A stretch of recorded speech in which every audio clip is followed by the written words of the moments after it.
Was it? Yes, I'm here. No worries. How's that? That looks great. Full screen. Take Great. it away. Thank you. Thanks, David. Good morning, good afternoon, good evening, everybody. My name's Louise Jupp. I'm the owner of Terrico Aviation. I'm an industry consultant specializing in research and analysis of more of the strategic components of the drone ecosystem. I'm also an author with books relating to the drone industry, and I do quite a lot of speaking. Today, I'm delighted to be able to give you a rundown of the position of more AAM in South Africa. Okay, sorry, there we go. In terms of the milestones since the last report, I think there's nothing specific to AAM, but very specifically, the Western Cape government has appointed the African Institute of Entrepreneurship to prepare a business plan. This is for establishing a sandbox for drones and UAVs in Cape Town, South Africa. Really, the intent is to develop a conducive environment to sort of foster drone technology advancement, applications, and start to attract local and international investment.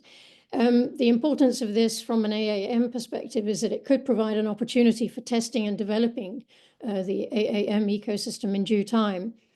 Otherwise, really, in terms of the government approach to AAM, really nothing specific. There was in September a Aviation Africa summit held in Cape Town, and the Minister of Transport spoke about this, and specifically the discussions of the Aerotropolis concept, where airports serve as a core for commercial and economic development through growth and innovation.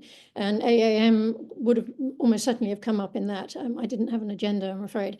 But ICAO also, our director of civil aviation for the Civil Aviation Authority, also attended the ICAO symposium and was on a panel discussing the staffing and creating the workforce for AAM. So, certainly key persons are being aware of AAM in South Africa.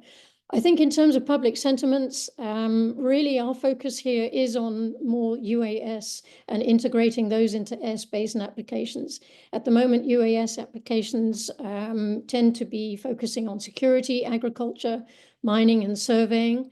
And we do have BV loss capabilities, provided you are licensed to be able to do so. In terms of the general population, I would say equally, any awareness or sentiment is focused on UAS and drones, and that really any attention given to AAM is limited to negligible. Certainly because there isn't clear direction in South Africa. And really another thing is that the feasibility or the value of AAM in South Africa hasn't really been explored yet. So really in terms of negative or positive displays, I would say nothing of real significance to note. In terms of upcoming events, there's nothing yet that I know that I can see that's scheduled for specific AAM events or drone or UAS events. However, there are two industry-wide conferences coming up that are almost certainly and will be covering AAM. One in April, the International Conference on Aeronautical and Aerospace Engineering in Cape Town, and in October, the African Air Expo 2025, also in Cape Town. I think really in conclusion, the outlook here for AAM in particular, it's still early stages, but that being said, stakeholder awareness, as I said, government levels, key regulatory authorities are starting to be involved in events that discuss AAM. And still really the outlook is on UAS and integrating those into our airspace.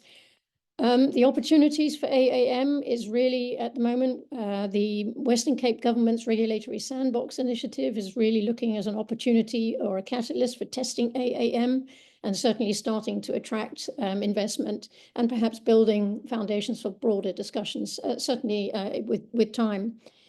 Ultimately, the challenges for AAM in South Africa is really there is an absence of a dedicated regulatory framework that really sets out a roadmap for testing and advancing and bringing in, integrating AAM technology into South Africa. And I think, just to repeat, really, the absence of a well-defined champion case of sorts, demonstrating a clear value of AAM to the public and stakeholders. Without that, there isn't a drive, there isn't interest. We need that for that sort of activity or interest to grow. And that's effectively it. Just thank you very much to the Advanced Air Mobility Institute for this opportunity. Thank you, everybody. My name's Louise. Feel free to reach out to me on that LinkedIn address. Thank you. Wonderful. Thank you, Louise. I just sent you a LinkedIn request myself. You might see that pop up. Thank you. Yeah, thanks for sharing. So